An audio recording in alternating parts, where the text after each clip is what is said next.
আসসালামু আলাইকুম everyone, welcome to Soma kitchen and Biba blogs. তো আজকে আমি ঈদের জন্য বাকরখানির সেমাই রান্না করতে আসছি। এই যে আমি গরুর দুধটা জাল করে নিচ্ছি। দুধটা অনেকক্ষণ জাল করব। জাল করা হয়ে গেলে আমি এখানে দিয়ে দেব নারকেল। তারপর একটা বলক দিয়ে নারকেল দিয়ে তারপর আমি এখানে বাকরখানিটা ঢেলে দিব। তারপর হয়ে যাবে আমাদের বাকরখানির সেমাই। তো এই যে বাকরখানির ভিজাবো দুধটা হয়ে গেছে। তো এখানে আমি এখন 8-9টা কিশমিশ দিয়ে দিব। এই যে 8-9টা কিশমিশ দিয়ে দিলাম। কিশমিশ আর হলো যে এখন আমি নারকেল দিয়ে দিতেছি। নারকেল আপনারা পরিমাণ মতো দিবেন।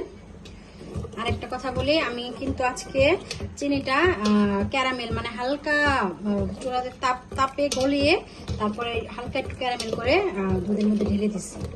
তো এই যে এটা আর একটু হলে আমি সুগার রুটিটা এখানে দিয়ে দিব। সুগার রুটি মানে বাকরখানিটা।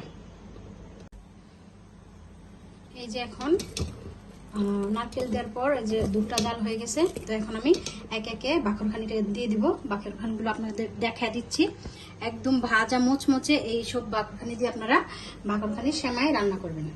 এই যে আমি একে একে দিয়ে দিতেছি। মুচমুচে বাকরখানি দিয়ে সেমাই রান্না করলে অনেক মজা হয়, খেতে ভালো লাগে। আমি একে একে সবগুলো বাকরখানি দিয়ে দিলাম। এই যে দিয়ে দিলাম। তো চলুন 5 মিনিট রান্না করার পর আবার আসি। তো এই যে বাকরখানি রেসিপিটা হয়ে গেছে।